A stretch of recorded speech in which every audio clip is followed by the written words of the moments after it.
Let me tell you something. She was a slick talker. She had all them niggas' panties in a bunch. Okay, all them niggas was sweating. You know what I'm saying? She fine. I'm not taking away from that she was fine. The demon got to be fine to sway you. The devil is going to persuade you in any way they can, and it's going to come in a version of a beautiful young woman, beautiful, sexy young man. All y'all sitting up in there, lusting, greedy, gluttony. All right, I'm done. Okay. Speaking of greed and gluttony, after this tirade she just went on, we're going to do the sins, the 7 deadly sins. Yeah. We're going to attribute the sin to one person specifically, but we're going to talk about how each person... So who would we attribute wrath to? I think because main character, I was going to say Smoke. But everything he was doing was kind of justified. It was more protection, you know, more than anything. And I think the wrath was necessary. It was like, to me, yeah, he had a moment of you know, moments that any black man would, you know, anybody to protect his family, his integrity, his respect, his word. That's what he said. If I see any of you, just like they would do, they would shoot you right where you stand. I'm just reciprocating the energy. So I would give wrath to the white supremacist clan racist. You know what I'm saying? If we're talking main character, then Smoke get it hands down. You know? What would you do? What was your vote? I would say Smoke. I would say Smoke specifically because he survived to the end, and well, that wasn't really wrath. Like you said, it was justified. But then again, God is justified in the wrath. You know what I'm saying? That he doles out. So I mean, and So plus, Smoke. And plus, I really like the biblical reference. Like Abraham would have sacrificed his son, and he had to sacrifice his daddy to protect his brother. I mean, it happens. You know what I'm saying? That's like some Cain and Abel shit. Did he deserve it? Some biblical. I mean, he did, but still, it's some biblical shit. You know what I'm saying? It's wild. I would give wrath to the clan, first and foremost. Okay. And Smoke, and Sammy's father, and Mary. I think they all had some wrath. Mary. She was very angry with them because, especially Smoke, because of the treatment of the mother and what she felt that people should have done for her because of that. It's just a different, when you think of wrath, you think of this like the rage, you know, you think of how people are acting, but like the clan have their separate rage, you know, and you see that in their actions, you know what I'm saying? Smoke has a very like aggressive, like this is what it is, you know, stern type of, you know, wrath, and rightfully so in some certain areas, but wrath nonetheless, you know what I'm saying? And Mary was just begging for attention. She was attention seeking. You know what's so funny is that when you mentioned Mary and wrath, it made me feel, what's that saying? Hell has no fury like a woman scorned. Correct. And that was kind of her embodiment. Because like we discussed it before, like did she go for Smoke because, or did she, Stacks, sorry, did she go for Stacks because he was the closest one and the easiest one to get along? Or did she go for Stacks because subconsciously she kind of still harbored, and she like low key, she was like, her objective is to make everyone a vampire, but you know what I'm saying, she wanted him first to be like, you know, to keep him. She couldn't have him in life, so like she wanted him in death. You know what I'm saying? So wrath is a good, I never thought about her as wrath. Well, to me, like you said, the woman scorned. She heard him. She could have went by her merry way back to her white husband, but she was upset that he left her. And like a lot of men do, and women too, because women trying to be like men these days, is that he left her confused. And she thought because he sexed her up so well and he told her that he loved her and had a emotional, intimate interaction, that she, as a woman, fell victim to that and was just kind of like, well, you told me this, and what was I supposed to think? And so I wouldn't say revenge, but just the resentfulness, or just kind of like how she is just seemed like, well, I'm gonna show up because it seemed like she's a gnat that they can't get rid of. Initially, it was just like, I know this is bothering you guys, my presence, but I'm gonna sit here and let you know what you did and do for my mama during her passing, and you're gonna hear me out. I'm not leaving here without a fight. I'm not leaving here without you hearing what I have to say about how you treated me and my mother, and how much you say you're confusing me. You know what I'm saying? And that's why I really think envy too with her, but wrath for now. She was angry. You know what I'm saying? And yeah, she didn't really interact. Mary didn't interact with anybody in that party outside of Sammy and Stacks. You know what I'm saying?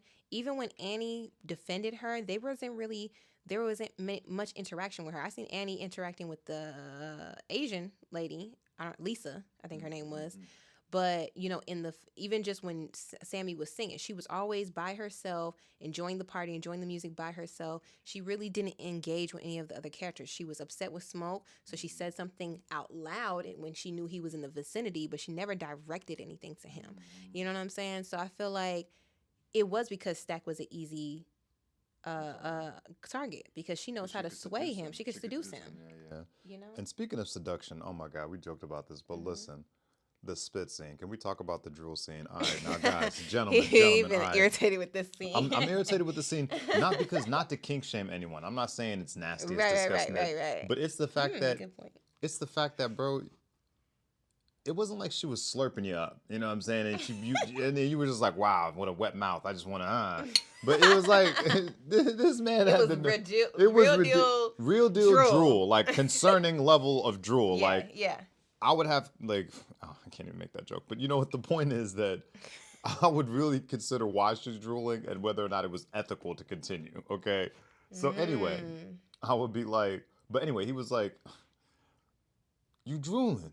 Baby, you drooling. You want some? Yeah. What? They must have did that play before, though. That was. Well, no, because how he said it was like, I'm surprised that she's drooling, but hell yeah. You know, like, I don't know. I'm like with I said, you, baby. Justified the drool to me in my mind. Like, otherwise, I'm gonna be as a black person, your spidey sense is gonna be tingling. I don't care. So it was a little. That was the only thing. It was a lot. It was a lot. But but you know what though too? He was a man. And his dick was hard, and she was fine as hell. So down for it. Yeah, you know what? All right. As a man, if Sammy could eat some sweaty box for 2 miles, he could have a little spit. Okay, I'm just saying. It was a Mississippi heat. Because we live in Georgia, all right, y'all. So okay, no, we hot don't. Atlanta, not Georgia. You're right. We live in hot Atlanta now. It get muggy down here, y'all. It get humid down here. But you ain't have to walk. You in AC. You in cars. Yeah, that's what I'm saying. You know what I'm saying? And you still got to wash that ass when you get in the house. Okay? So think about that. Showers twice a day rinse, sometimes. Repeat, Listen, something. so... Yeah. So, I don't know it. But goodness. if Sammy could eat hot coochie, then sweaty what's a little bit of drool? Then what's a little bit of drool? A little bit of spit that you're slopping anyway. Yeah, it's just the way it was presented. You know you what? didn't like. I guess you know what, you're right, because he did say to press that button when you get to the top of that. So moving on to the next. Right. Lust. What a transition! What a transition, ladies and gentlemen. You guessed it. Oh my goodness. Okay, so lust. Yeah. Who did you say for lust? That hoe that got the hot coochie. Hot box. What was her name? Hot box, literally. Her name was Pearline. Because he named his band after her. That's right. For lust and sinners, we're going to give that sin to Miss Pearline Shirley. Okay. Pearline, is she the top contender? For hot box, yes. Hot coochie cat. Chill out. Hot coochie you know what? The triflingness of that, yes, she gonna be number one. Okay. Yes. Now we do have 2 other contenders, 2 honorable mentions. Honorable mentions now. Now Chanel did call Mary out because she was lusting, and she was a very lusty character. I'm not gonna lie. I mean, yeah. I'm saying the dress, the walk away at the train station, but I'm gonna do the dark horse of Stack, because Stack was a pimp. Really? But did he pimp in the movie though? He basically pimped his girl out. You say you loved her. She pimped him out. They pimped each other out. Well, hello there. It was a mutual lustful ass pimping situation. Okay. I'm gonna give you that. Because he did lust after her. He was sending mixed signals. That's one. And he pimped ass. And he pimped hoes. He pimped hoes back in Chicago. I ain't speaking too fast. You just listening too slow, baby. You know what I'm saying? So that's. Any more lustful characters? No, I think that's it. Pearline. She was at the bus station. Or train station, the train station. And she, here's the thing. A nice young man come up to you. You can have a little banter with him. We ain't mad at you, girl. You know what I'm saying? You was fine that day. Maybe your husband didn't kiss you goodbye. I don't know. But You know what I'm saying? You play with that and toy with that little boy and was like, don't bite off more than you can chew. And then you let him eat the whole cake. That So was then it's crazy. to That me, was it's like, crazy. you know, he Eat the whole cake. I like that. That was ate the slick. whole cake. He did Okay? though. Slurped He it up, did. He sure licked it up, did. That sure ate it did. up, Yeah, everything. yeah, And he he did was that. like, He I did want that. it out the box right there. I don't Fresh off the fresh press. out the Yo, press, he okay? Like, but it was I would give it to Pearline because she came there without her husband. So now it's showing him you're interested. You didn't have to say that I'm showing up interested without my husband, did not bring him. And so let's get down to business. And that's what they did. You know what I'm saying? And still beautiful girl. Of course, like, you know, but I can't think of anybody else that was lustful outside of her. Really, you know? Yeah, no, great call outs. Yeah. So, all But right. honorable mention Stack. Yeah, for Stack and Mary, we got to keep them as a couple because they both kind of. Because I'm I saying, mean, because we're Mary, going to give them, they going to be honorable mentions for a lot of stuff because Yeah, they are that's the true. problem. Let's be clear. They are the problem. They are the issue and the reason all of this. Oh Togetherness. my goodness, And you know what? hilarious! They You know what? have The toxicity. the You know what? toxicity. Here's what we're gonna do. We're gonna call them out for their toxicity within the Yes. black community. Black All right, because community. here we go. Right, but they continued. Which I'm gonna say. I guess they grew in their toxicity by the end of the movie. I mean, they kill Outgrew everybody they their love, so toxicity. sure. Like, we got to hang out with each other till Ooh. 1992 because Yeah. we're both demons. We both loved each other. And Mary You got know what she what? wanted. She got her a black man for life. Oh, Jesus Okay? Christ, that's And real, she though. got him away from his brother. Oh, come on now. That's real, though. I can't argue She against it. But was look, the dividing factor. but you know what? You're a woman. You may be in woman's intuition. You know what? Here we go. Right? Because the movie's about following women's intuition. And I'm going to let you take the lead this time. And I'm going to allow you to say, as a woman, as a black woman, what your intuition says. And I'm going to let Annie keep the sinners out. I'm gonna, so you said she's not allowed. She's not allowed. But, She's not allowed. shout out to my mixed people, Still a gorgeous woman. Great passing looking person. You know what I'm saying? Wonderful actress. So we're not even gonna go there with that. But as far as the character, that's a dub. Next, the passing bitch was the reason that these niggas failed. 1, 2, racism is the reason because Hogwood was never gonna let them niggas win. Period. However, they came to their demise sooner than later because of that passing woman, because of her proximity to whiteness. She decided that this would be better. However, the offer came from Stacks and Smoke robbed or killed for that Irish beer, okay, and for that the wine. Was it wine? I don't know. Either way, he is the one. Well, she begged him. She was like, "I go talk to those white people. They ain't gonna talk to you. They talk to me." But why was it okay for him to get the white man's dollar, to send her out there with a gun to see what type of time they were on when he was already on opening night getting wooden, because that's what you said, you brought up the wooden money from his people and the real money, and understood that in 2 months' time he was going to do that. So greed, and we did realize they all of them had a sin attached to them, but greed was his for sure, dummy. The wooden nickels represent, I think, Langston Hughes' A Dream Deferred. What happens when you have the gift?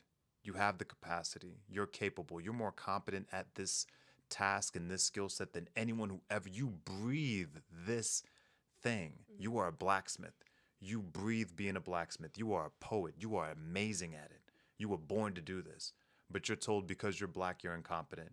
You're incapable. What happens to that? If you're not allowed to thrive, what's going to happen? So like the wooden nickels kind of represent, and then the poem kind of brings to mind the fact that his friend, right? Slim's friend, he wanted to thrive.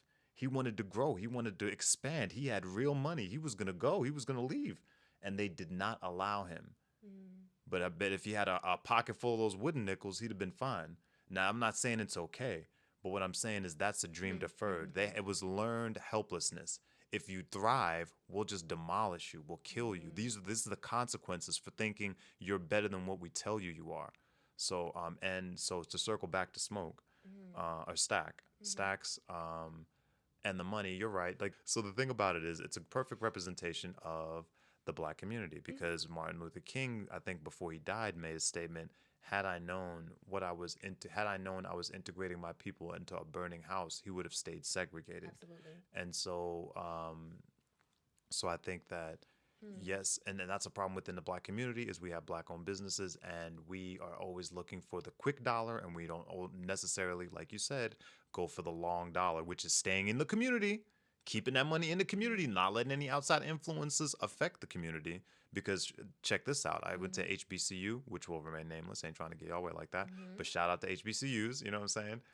Mary Burn. So, but long story short, the school started getting more sponsorships from corporations. Now, this helped definitely to help construct new buildings, but then their influence, right? Their advertisements. Now they're starting to encroach more on the campus. They want a kiosk in the cafeteria. They want, you know, their food to be the only food that's served at the football games. You know what I'm saying? So like it's a trade-off. So plus, you know what though? He's a pimp, right? He's a pimp. That's something you have to consider too. Who's a pimp? Stack. How he was a pimp? He said when you was selling pussy up in Chicago. What? That's what that nigga Smoke had said when they okay. Smoke and Stack and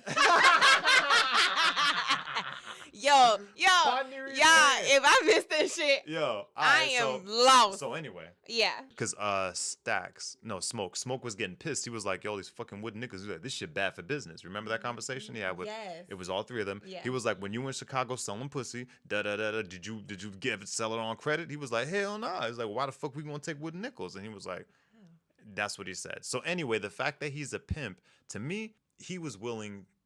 That's actually to pimp his girl out, not pimp her out and let her fuck anyone, but he was willing to. He was willing to. You're supposed to do. Not supposed to, but he was about the money. He let the money. That was the point. It's a Black-owned business. Yeah. He let the money skew what his objective was. But how so? Here's the thing, because Smoke usually has the authority from any and anybody in there for the most part. Okay. And from jump, he said, don't let those motherfuckers in here, okay? He went against his brother's word, and hence have him to put him and other people in danger by that decision, okay? Learn how to listen and take heed. Now, he also told him to dismiss Shawty because she brings trouble. A passing bitch, not just the white people's outside. A passing bitch is bringing trouble to your establishment. If she want to see you winning successful, and that's what we talked about, was it revenge or was it whatever with her? Because if she wants to see her man successful, like Annie, you better cook that catfish and do whatever you gotta do.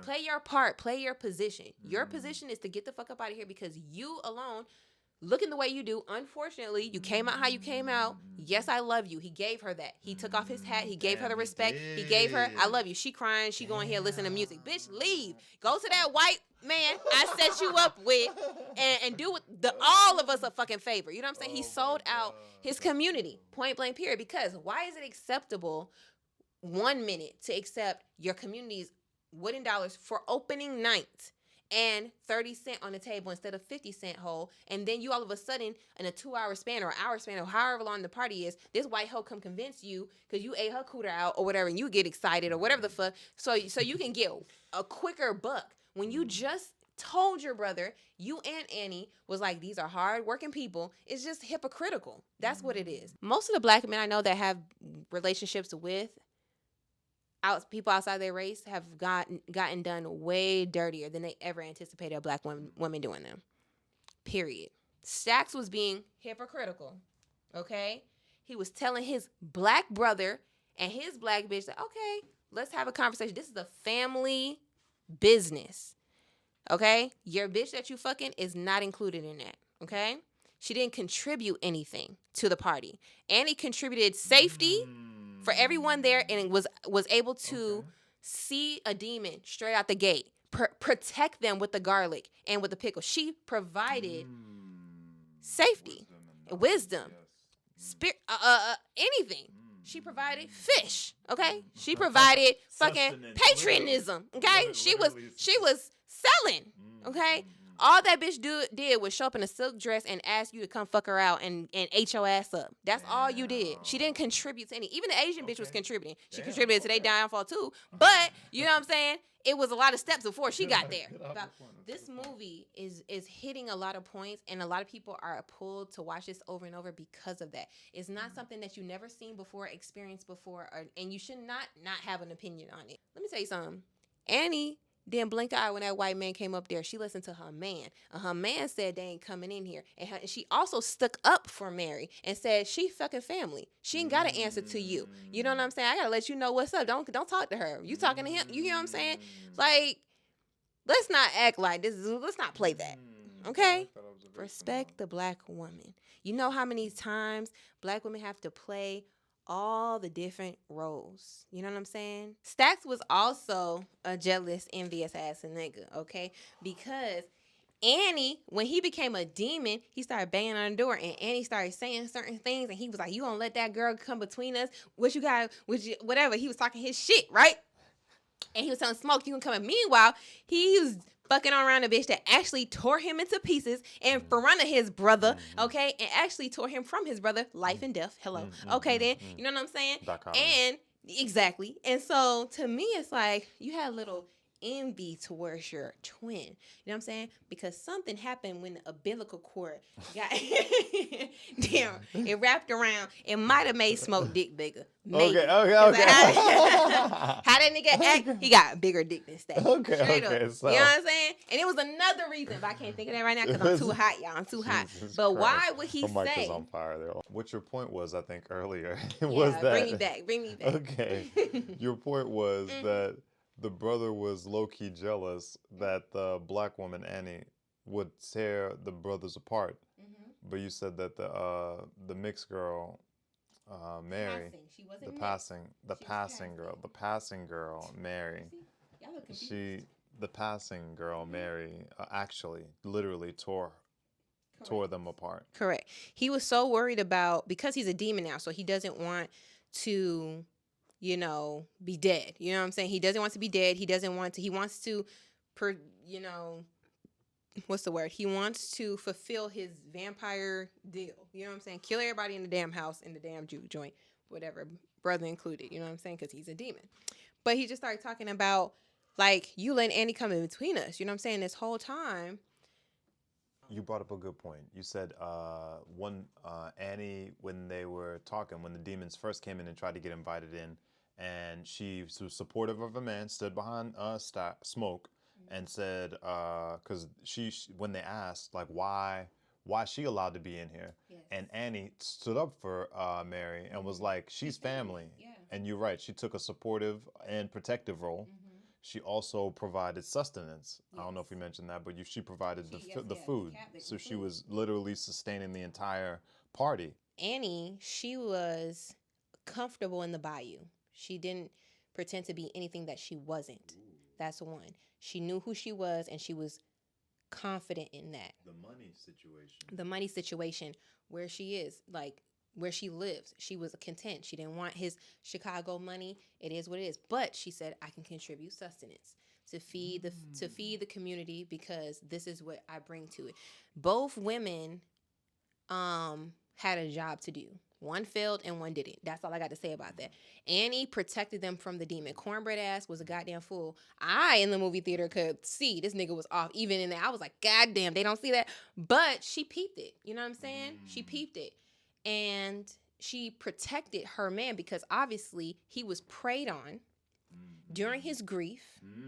Okay? And she protected him and said, hold on, wait now. Be careful with this one. And why your big butt, whatever, can't push past him, you can push past him all damn day. You know what I'm saying? And then he was that's a whole nother thing. I'm going to get into that. But I just feel like Annie played her role. She was helping with people entry, with the liquor, selling the liquor. She was helping with the food. She was there supporting Sammy when he started playing, and was able to be the voice of reason. When Stacks wasn't trying, when Smoke wasn't trying to hear that, because he was like, keep that fake money. I want USD. And she had to be the voice of reason for him. She was sympathetic as well too. You just lost your brother, but also this is what's happening. She was just so on point. You know what I'm saying? Timing was everything. Okay, I'll just say that. And she protected them with the garlic, with the pickle. None of them knew anything about garlic and pickle before her. I'll just say that. And she recognized the demons. Now, Mary, on the other hand, she's a culture vulture. That's what she is. And a lot of men, all right, in the community date culture vultures and then act surprised when they get done wrong by the 19-year-old. The hypocrisy alone. Also, too, I want to talk about the disrespect for the black woman. That was touched on based on Cornbread's interaction with Mary and Cornbread's interaction with Annie. Okay, whether he was a demon or not, he disrespected Annie, talking about her sustenance that she'd been feeding people for years, gave him the runs, and that's why he fell short on his post. Okay, blamed the black woman for something that he could have controlled. His own death. He could have controlled. He could have, you know what I'm saying? I feel like with Mary, when she came into the picture, of course, long lost passing bitch. So it's like, oh yeah, come into the party, no problem. She was a young girl when you met her. Great. She got invited into the party. When she was told to leave by Stack, she did not do that. She ignored him. That was no respect. Okay, 1. 2, then he was nice to her. He invited the demon in there. You know what I'm saying? And she was disrespectful towards him. You know what I'm saying? When whatever she said to him was like, you just stand there, da da da da. She was snappy and aggressive and whatever with him. But because she was cute and how she said it, she was very, let me tell you something. She was a slick talker. She had all them niggas' panties in a bunch. Okay? All them niggas was sweating. You know what I'm saying? She fine. I'm not taking away from that she was fine. The demon got to be fine to sway you. The devil is going to persuade you in any way they can. And it's going to come in a version of a beautiful young woman, beautiful, sexy young man. All y'all sitting up in there, lusting, greedy, gluttony. All right, I'm done. Okay. Speaking of greed and gluttony, after this tirade she just went on, we're going to do the sins, the 7 deadly sins. Yeah. We're going to go over gluttony. Gluttony. Oh, we said it was slim. Yeah. Drunkenness, yeah, greed, yeah, and that. yeah, Well, yeah. gluttony. Oh, wait, you know what, though? Because you know what, gluttony and sloth. Who would be sloth then? Cornbread. Oh, yeah, that's a good call. Yeah, he was behind on his quota. Oh. He had his pregnant wife trying to do the work, you know what I'm saying? And he even left his job being swayed by money, by Stack, sorry. Stack pulled up on him and he left his pregnant wife to do the money because, she told him to go get that money, baby. Yeah. He fell short on his job. He had one job to do. Not let them in. Guard that door. Cornbread. What the hell? He is the one who invited her in the second time. Because he not up on game. You're the security guard, okay? You gonna say, what's this white bitch name? Mary? What you doing out there, girl? You know what I'm saying? You allow that bitch to talk you crazy and be like, wait for your ass to motherfucking invite me in, move the fuck over. Whatever the fuck she said to him, it was disrespectful as fuck. It was different from her first engagement with him. Like, you know what I'm saying? She was really sweet. I'm not She gonna was lie. sweet at first. Yeah. Like, you don't remember me? You know what I'm saying? And he Yeah. was like, oh, da-da-da-da-da-da-da. Cool. Then the second go around, you allow her to talk to you. Now, fast forward to when you're a demon, okay? When you're a devil, demon sucking blood creature, monster, or whatever, you talking fucked up to Annie.